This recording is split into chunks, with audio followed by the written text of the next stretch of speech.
They range differently from everyone, but and from country to country, to be fair. Different countries have different tax laws, so different vehicles. But from your point of view, at the sort of normal end, I'm not going to call it the low end because I'm in that boat as well. It's as tax efficient as you can get it. That's where you start. You use all the tax efficiencies, and then you step up into different things.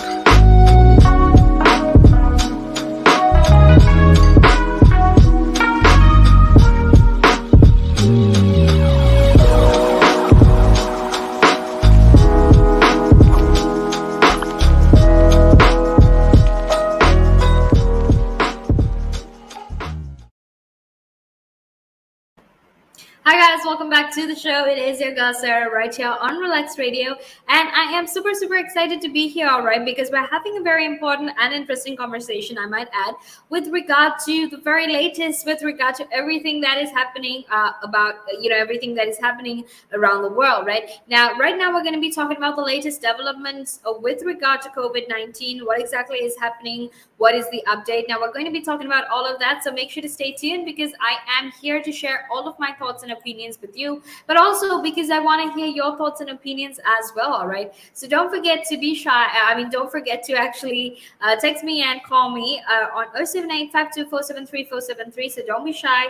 Go ahead, feel free to text me or call me because I would love to hear everything that you have to say, okay? And also while you're at it, don't forget to go like us on Facebook, follow us on Instagram, Twitter, and TikTok, and also to download to subscribe to us on our YouTube, because that way you can actually make sure that you're always informed and you're updated about everything that we're talking about. Okay, now something else that you can obviously do is to download our app, because that's available on both the Apple App Store and the Google Play Store, which means that regardless of where you are in the world, you can actually listen into the conversation. Okay, and you can share your thoughts, you can share your opinions, and let us know what you're thinking with regard to all of these things that are happening. All right, so don't forget to actually do that. And now let's actually head into our conversation, because we're going to be talking about the latest developments with regard to COVID-19.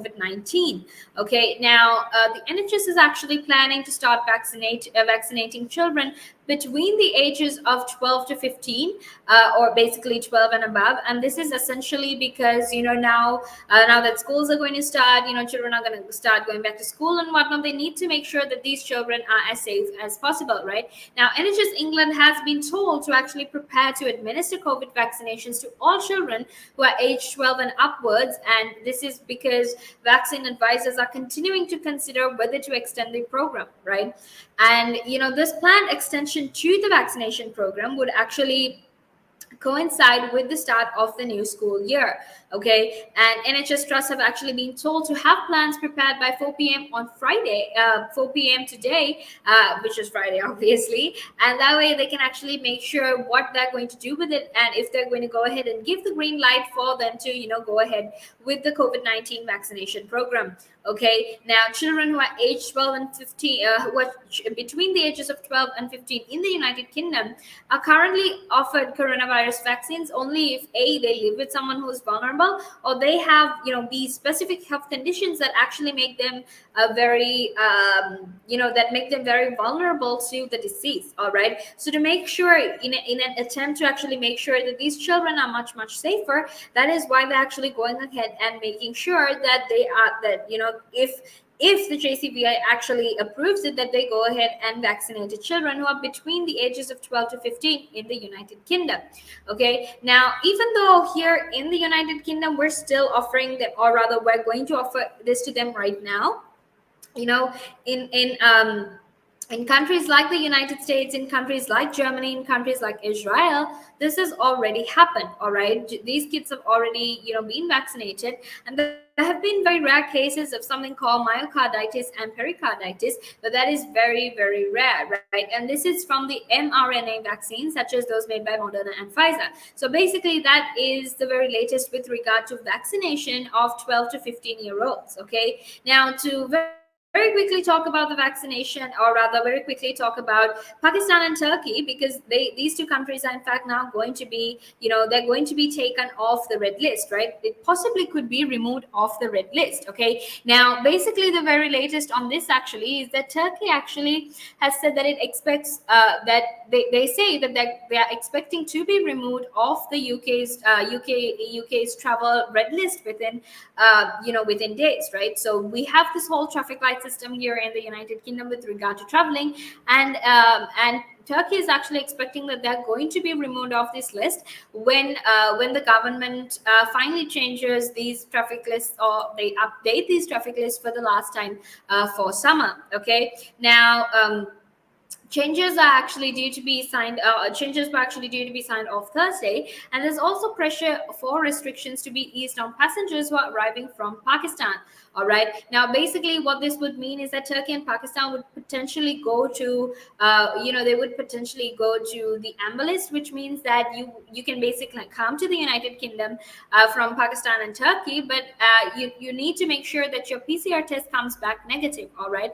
You need to be tested negative before you start traveling, right? And some will have to, and some will basically have to isolate at home for up to 10 days, while those are fully vaccinated in the UK, Europe, or US with a drug approved by their respective regulators could actually skip quarantine altogether, right? Now, Turkey's embassy in London specifically said that, the latest scientific data actually supports our expectation that the country will be removed from the red list at the upcoming review. Okay, and it also said case numbers in Turkey were decreasing, and they were in fact much lower than the United Kingdom, with the 7-day average in Turkey standing at about 232.46 cases per 100,000 people, whereas here in the UK it's 464.76 in the United Kingdom.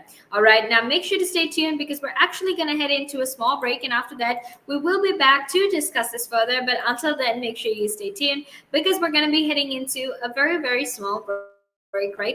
Are you looking to achieve the most relevant qualification to kickstart your career? Then reward yourself with the best globally recognized professional business qualification, CIMA. Irrespective of the field you aspire to succeed in, a CIMA qualification can add immense value to your resume and professional life. Succeed in your CIMA journey with supportive tuition provided by qualified lecturers and resources. Nanaska is the leading registered CIMA tuition provider in Sri Lanka, with over a decade in the industry and hundreds of success stories. With qualified and certified tutors, Nanaska now provides easy access 100% virtual classes so that you could succeed at your exams and in life right from the comfort of your home. At Nanaska, it's not just about a qualification. We help you think out of the box and build a personality. Exciting offers also await students overseas. Enroll now. Call +94 77 499 7338 or visit www.nanaska.com. Commence your CIMA journey at Nanaska and become a globally recognized leader. Nanaska, smile with results.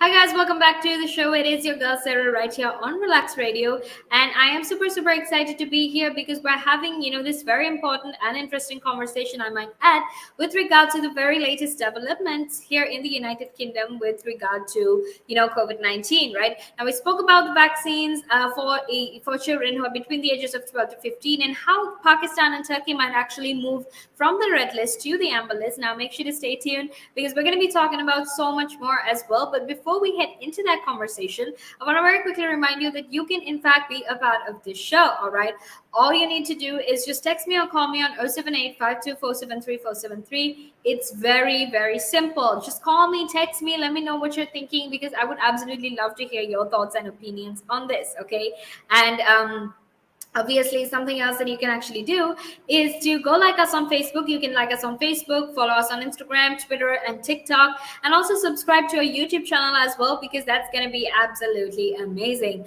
Okay, and obviously, something else that you can do is to subscribe to our YouTube channel, because that way you can actually make sure that you're always informed and you're always updated, and making sure that you know the very latest that happens in the world. Okay, so don't forget to download the app. Don't forget to like us on our socials, and also don't forget forget to text me or call me on 07852473473. Okay. And now I need to very quickly talk to you about how business leaders are calling for the relaxation of visa rules. And this is obviously with regard to, the present situation. All right. And what I mean when I say that is, first we had Brexit, right? And now we have COVID. And, basically industries in, all these food firms, all these, other industries that basically got help from EU workers have had to let their EU workers go simply because, simply because of the post-Brexit immigration rules, right? Which means that there has been a shortage of labor, there has been a supply shortage, and if we don't really deal with it right now, that could possibly lead to the worst supply chain crisis since the 1970s, and that could possibly cancel Christmas here in the United Kingdom as well. Now, look, I know y'all don't want to cancel Christmas because the last time Christmas got canceled, no one was happy about that, right? People were actually quite annoyed and, angry at Boris Johnson for canceling Christmas like that, and no one wants to go through that this year as well. So if we don't actually, so these business leaders and company owners are actually urging the government, telling the leaders that, look, you know what, if you don't give back our workers, we're probably going to, you're probably going to have a lot of issues this Christmas. Okay. And the truth of the matter is, if anything, the UK government has been saying, look, you know what, you can just get British citizens to do their jobs because British citizens are hardworking as well, right? However, the truth is, a lot of these countries, a lot of these workers from EU countries like Romania, Albania, whatever it is, or rather, basically all of these countries, right? They basically stated that when it came to some of these workers, or rather Romanian and Bulgarian workers in the United Kingdom would actually fill typically lower paid logistics and production roles, right? Now, this is not something that UK citizens are willing to fill. So in instances like that, if you're not going to have UK citizens might be hardworking, but they might not want to come work in this job. So in instances like that, what are you going to possibly do, right? And that is what the conversation is about. Now, make sure to stay tuned because I will be back to talk about this in a few minutes. And obviously, I will be back to talk about, the supply chain crisis as well.